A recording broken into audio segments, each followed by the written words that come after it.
Vladimir Putin has congratulated Donald Trump on winning the US election and expressed admiration for the way Trump reacted to an assassination attempt during the campaign. In his first public remarks since Trump's win, Putin said he was ready for dialogue with the president-elect. Putin added that Trump had been hounded by all sides in the presidential election campaign, but said Trump's remarks about Ukraine and restoring relations with Russia deserved attention.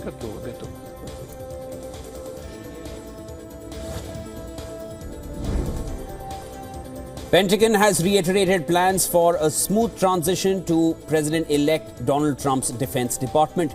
Defense Secretary Lloyd Austin directed the military to carry out a smooth transition to President-elect Trump with a reminder to the force of its obligation to follow the lawful orders of the next commander-in-chief.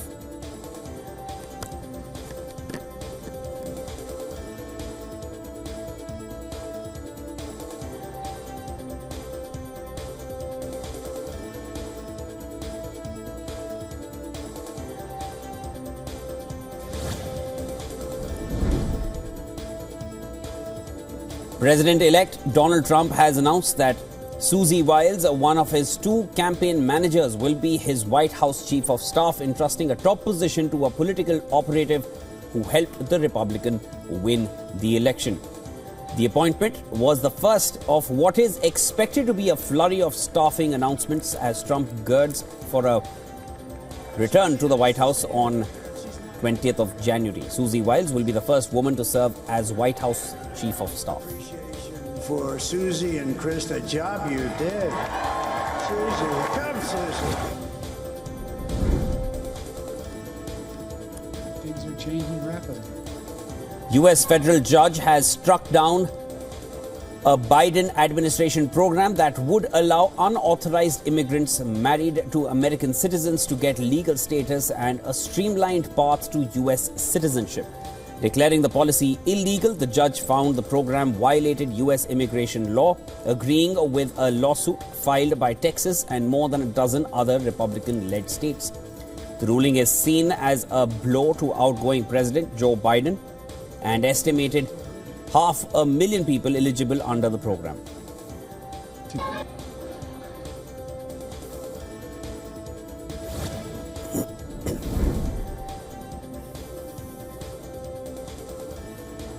Two people have died and 12 are still missing after a fishing boat sank on Friday in waters off South Korea's Jeju Island. According to the local government, authorities had lost track of the boat from the South Korean port city of Busan in the early hours. Officials say that the vessel had been carrying 27 people and foreign nationals were among those rescued, adding that 2 South Korean nationals had died. The South Korean Coast Guard had received a distress call at 4:33 a.m., 24 kilometers away from an island off the coast of Jeju. President Yoon Suk-yeol has ordered all available resources to be deployed for a search and rescue operation.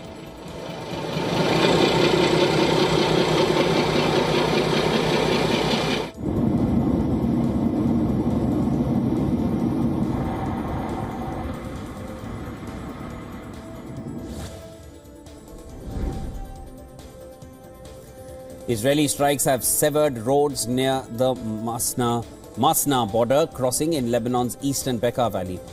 This has complicated the journey of Lebanese citizens fleeing to Syria. Over the past month, the main road to the Masnaa border crossing has been bombed twice, creating a large crater less than 3 kilometers from the Syrian border. The displaced people were seen driving close by and carrying their belongings across the crater before they find a way to reach the border. According to Lebanon's General Security Directorate, from 23rd September to 5th of November, more than 550,000 Lebanese citizens left the country to enter Syria or use it as a transit point to seek refuge in other countries.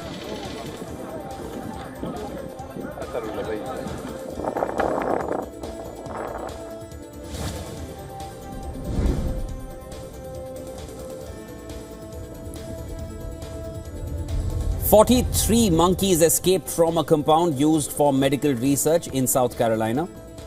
Yamasee Police Chief Gregory Alexander has stated that the monkeys from the Alpha Genesis faculty were not infected with any diseases and are harmless.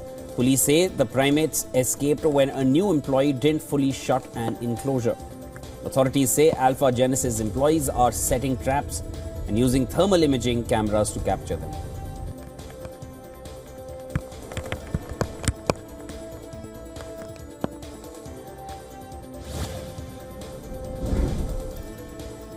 Two terrorists have been killed in a gunfight with security forces in India's Jammu and Kashmir after an encounter broke out during a search operation in Sopore area of Baramulla district.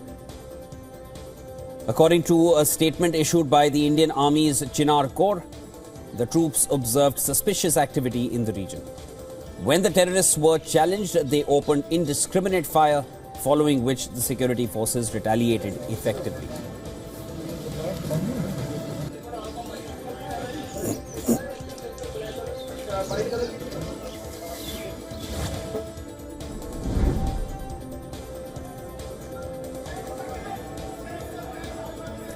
The last day of the assembly session in Jammu and Kashmir witnessed a ruckus over a contentious resolution seeking restoration of special status.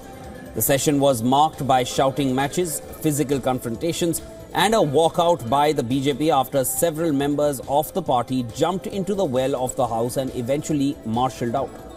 The opposition BJP MLAs then staged a sit-in protest outside the J&K assembly.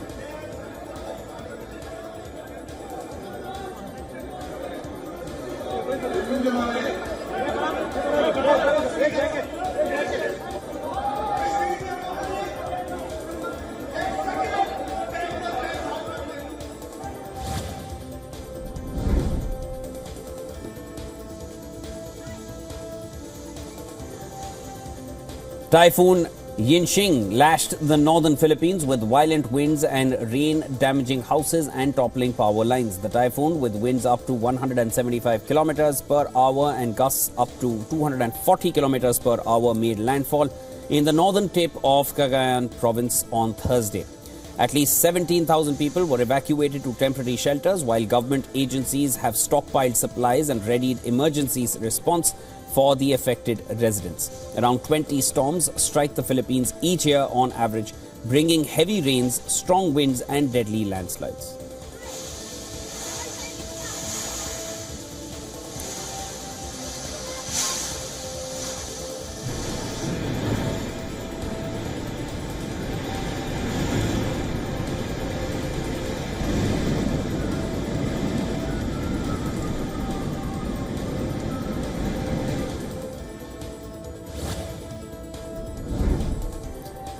There's more in our climate section. Cubans were left reeling after a fierce Category 3 hurricane ripped across the island, destroying hundreds of homes, knocking out the country's power grid and damaging other infrastructure. Residents of the coastal town of Batanamo, located 58 kilometers south of Havana, were affected by flooding from sea surge brought in by Hurricane Rafael. People struggled to cross flooded streets and recover belongings from homes, some of which collapsed under the force of the water.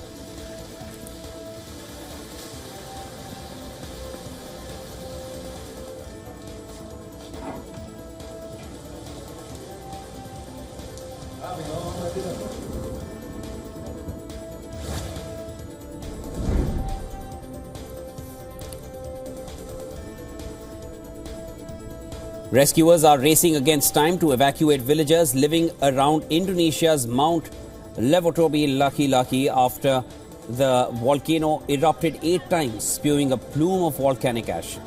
According to the floor's regional government, more than 5,800 of the 16,000 people living in areas nearest to the volcano had been evacuated to other villages. The local government has declared a state of emergency, and this means that the central government could help provide aid to the residents. 4 small airports in Flores Island have been closed due to the eruption.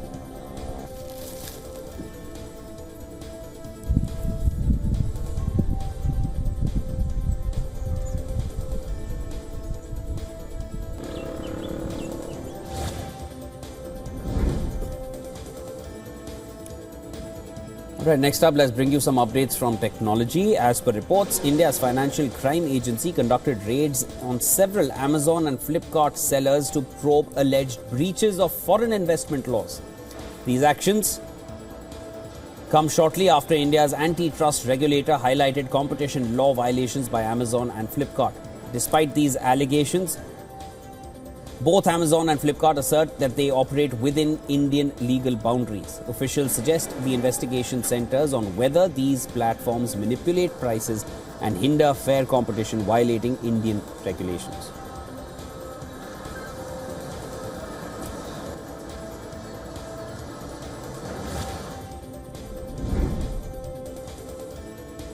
Amazon is all set to invest $1.3 billion in Italy over the next 5 years.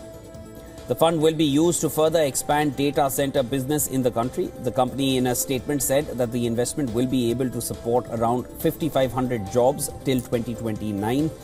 This will include jobs ranging from construction, facility maintenance, engineering, telecommunications and jobs within the broader local economy.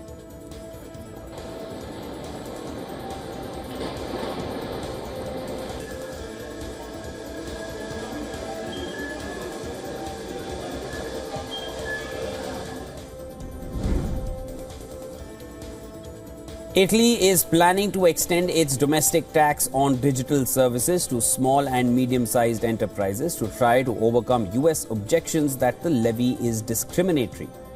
Addressing lawmakers on the government's 2025 budget, Economy Minister said other European Union countries were likely to do the same to try to avoid retaliation. Washington has threatened tariffs over unilateral digital taxes in Europe, as they mainly target US tech companies such as Meta Platforms, Google and Amazon. Italy in 2019 introduced a 3% levy on revenue from internet transactions for digital companies with annual sales of at least $809 million if at least 5.5 million are made in Italy.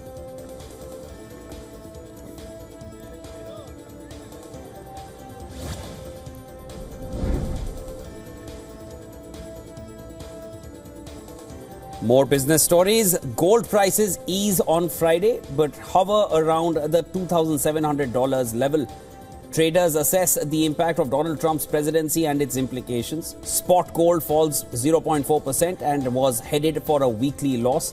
However, prices rose more than 1% in the last session, bouncing from over a 3-week low.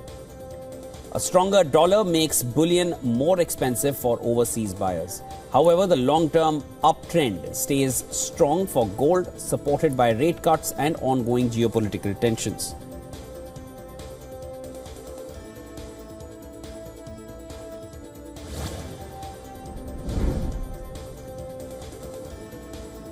Shares of Nvidia rally to a record high, making the chip maker the first company in history to surpass a stock market value of $3.6 trillion.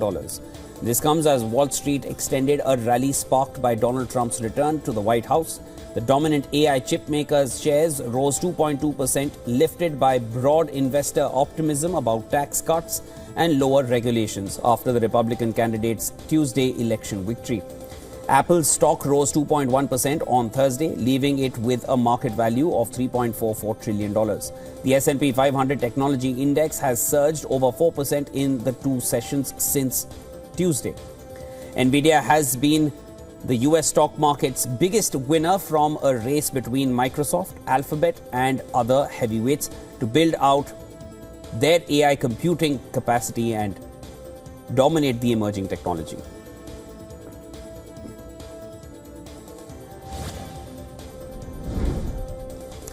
China is expected to unveil a huge support package for the struggling economy as officials wrap up a key meeting. Possibility of intensified trade tensions with US President-elect Donald Trump are influencing stimulus decisions. Economists predict Beijing will approve hundreds of billions of dollars of help with a focus on indebted local governments as well as cash for banks aimed at writing off non-performing loans. Policymakers were keeping tabs on the US vote as they gathered in the Chinese capital this week for a meeting of the country's top lawmaking body. Trump promised during his campaign of punishing tariffs on Chinese goods that threaten further grief for the world's second largest economy.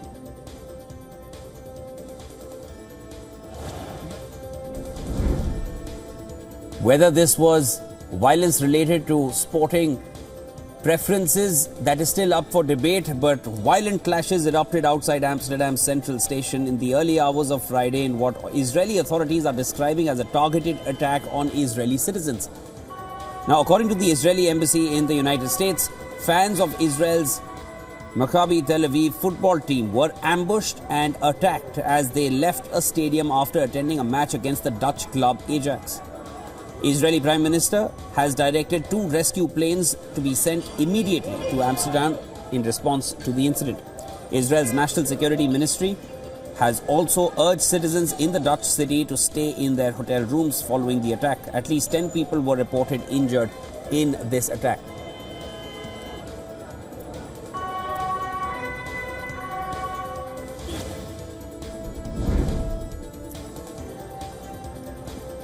King Charles III met with Britain's Olympic and Paralympic medalists at Buckingham Palace to celebrate their success at the 2024 Paris Games.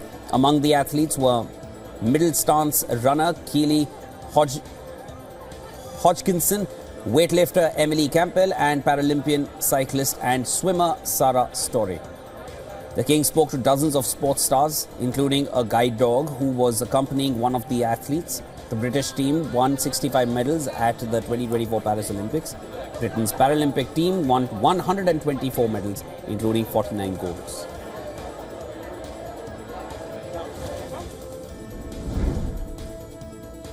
The mystery around Liam Payne's death continues. There are more investigative results. 3 individuals, an alleged friend cum manager of Liam Payne, a hotel employee, and an alleged drug dealer have been arrested and charged in connection with the death of the late One Direction star, who fell from the balcony of his 3rd-story room in a hotel, and that's how he died.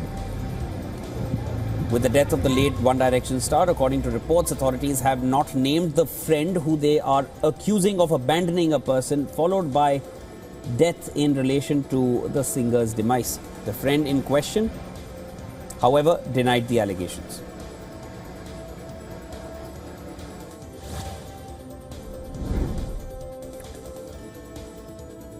Late American actor Matthew Perry's luxurious property in Los Angeles has been bought by an Indian-origin woman, Anita Verma Lallan, for $8.5 million. In an off-market deal, Perry had bought the home in 2020 for $6 million. Anita Verma Lallan, who is a real estate consultant, posted pictures of herself attending a prayer ceremony where the actor passed away.